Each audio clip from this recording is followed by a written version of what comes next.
Hey there, basketball enthusiasts. Are you ready for some sizzling NBA news? Today, we're bringing you updates that'll have you on the edge of your seats, eager to find out what's in store for the upcoming season. Let's dive right in. Luka Doncic is out of the NBA preseason. But what does this mean for the Dallas Mavericks in their season opener against the San Antonio Spurs, featuring the highly anticipated debut of Victor Wembanyama? Will Doncic make it to the court? And the excitement doesn't stop there. The Houston Rockets and the Oklahoma City Thunder have made a three-player trade, including Victor Oladipo and Kevin Porter. What do these moves signify for both teams and the future of these players? But the surprises keep coming. Jrue Holiday, the newest addition to the Boston Celtics, revealed that he doesn't mind whether he starts or comes off the bench. What does this mean for the Celtics lineup? And who will fill that fifth spot in the starting five? Plenty of uncertainty, but also a whole lot of flexibility in the roster. So, don't go anywhere. We're going to delve deep into these news stories and dissect what these changes mean for the 2023-24 NBA season. Stay tuned, because we have a lot more scorching information coming your way.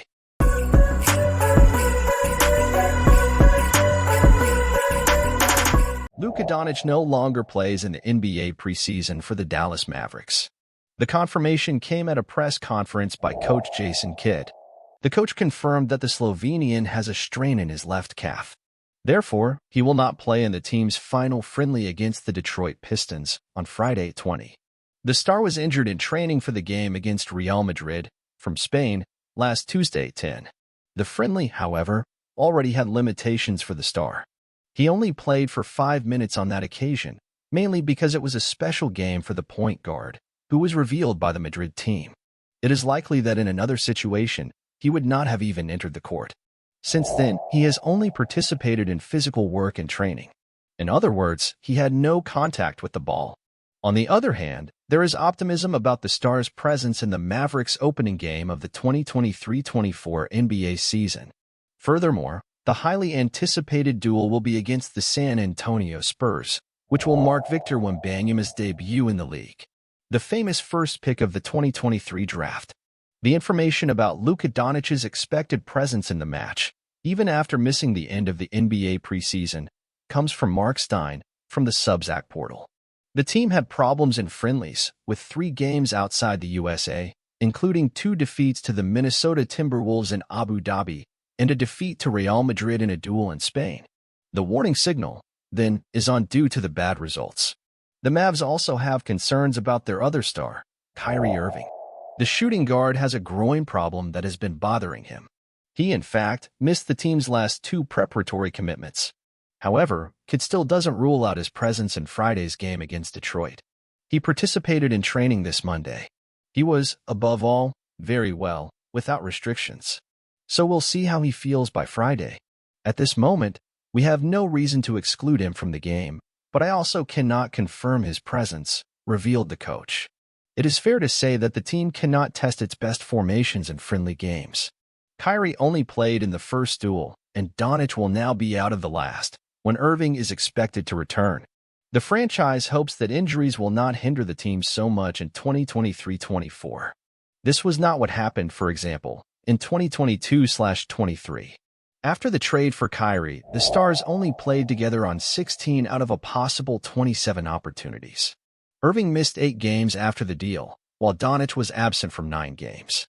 The campaign, then, was negative.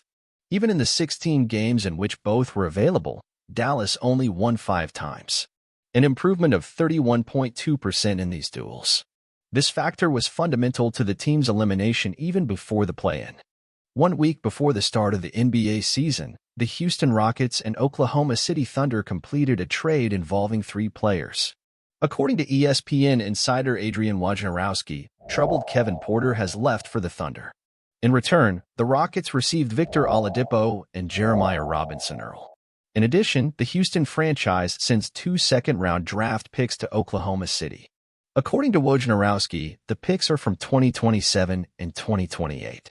With the exchange, the Thunder now have 37 picks, 15 in the first round and 22 in the second, over the next 7 years. Porter, however, will not play for the new team. Recently arrested for domestic violence, The point guard will be released by the Oklahoma franchise as soon as the trade becomes official. In other words, General Manager Sam Presti basically acquired 2 draft assets. The Rockets, in turn, get rid of a big problem. As a bonus, Houston adds 2 players. Initially, Oladipo and Robinson Earl will not be released. 2 weeks ago, Rockets GM Raphael Stone made it clear that Porter was out of the plans. But, as expected, the manager had to include draft picks to attract an interested team and, thus, close the deal. As for reinforcements, Oladipo is still recovering from a serious injury suffered in the last playoffs. After all, the 31-year-old athlete tore the patella tendon in his left knee. Thus, he was left out of the remainder of the Miami Heat's final campaign. That prompted the trade to the Thunder this offseason. It is worth remembering that Oladipo played for the Rockets between January and March 2021. In those 2 months, in fact, the veteran played in just 20 games for the Texan team. Additionally, the shooting guard turned down a 2-season, $45.2 million contract extension. Therefore, the Houston franchise decided to trade him to Miami. Over the past 5 seasons, Oladipo has experienced recurring injury problems. Thus, he played in just 138 of a possible 391 matches. In other words, he was left out of 65% of the commitments. Initially, the Rockets are thinking about using the veteran's expiring contract in a future trade. Robinson Earl, meanwhile, has played for the Thunder the past 2 seasons. His averages in the period were 7.2 points and 4.9 rebounds. Now, in Houston, the 22-year-old center will face tough competition.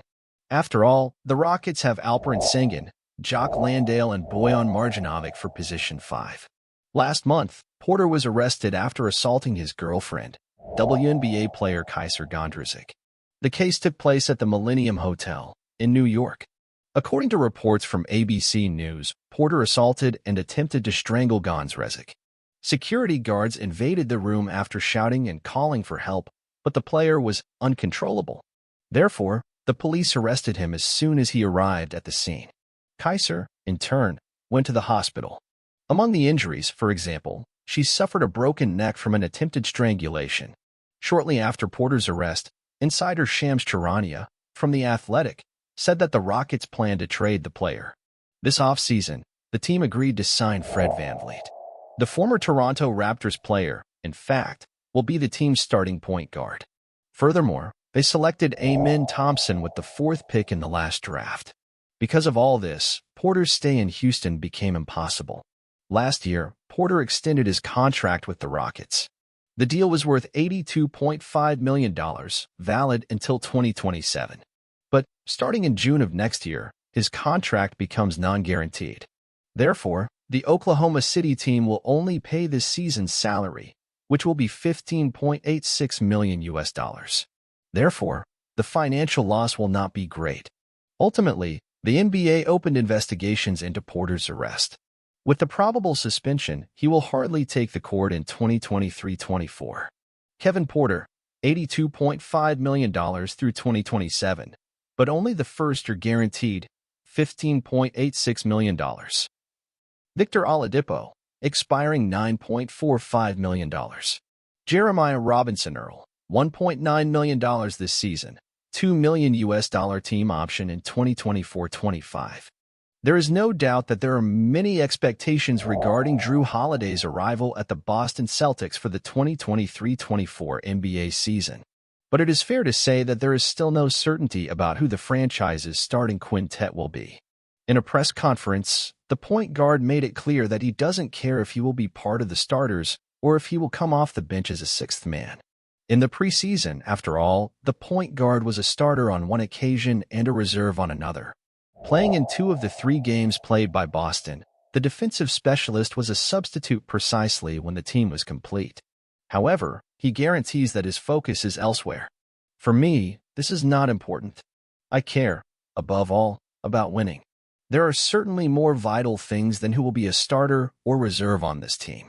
Winning is more important. Playing well and giving my best is more important. Supporting my teammates regardless of the situation is also more important. So, I'm not focused on something like that, he stressed. Ultimately, I think it's much more about how you finish than how you start. I'm focused on giving the best I can for the team, wherever it may be, explained the new Celtic number 4. For many, the Boston Celtics quintet would have Jrue Holiday, Jason Tatum, Kristaps Porzingis, and Jaylen Brown defined. The biggest doubt is who will be the fifth member. On the one hand, he could have a taller lineup with veteran Al Horford or a shorter lineup with Derek White. Of course, Coach Joe Mazzulla has also been asked about the issue. The veteran did not confirm formations or quintets, but praised the capacity for variation that the 6 main names can offer. In addition to the competition for position, having 6 such good players guarantees us a very good variety. So, on top of everything, everyone is flexible within their own roles, which expands our range of options, said the coach. We have our older members in a lot of different roles, whether it's Tatum, Brown, or Horford. Therefore, I think everything will be thought out game by game. We have to test all possibilities to analyze which formation is best, but also note that we have variation to face different types of opponents. However, we don't have anything defined right now, guaranteed Mazzulla. Amid the uncertainty, Jrue Holiday spoke about how positive Boston's training has been. According to him, there is much more than just talent on the team. Training is a lot of fun. I think we have a lot of strengths available on this team, whether in attack or defense. But the main thing has been the will of everyone, from the main guys to those on the bench. We're always going strong. This inspires the whole group. It's great to be in this kind of environment. Good things are built that way, he said. And thus, we conclude our round of news for today. If you enjoyed it, don't forget to like the video, subscribe to our channel, and hit the notification bell so you don't miss any NBA news. Follow us on Instagram, TikTok, and Twitter as well, as we provide updates throughout the day over there. Now, at the end, YouTube will be recommending some videos from our channel, so go ahead and watch them all. Until the next video, peace to all.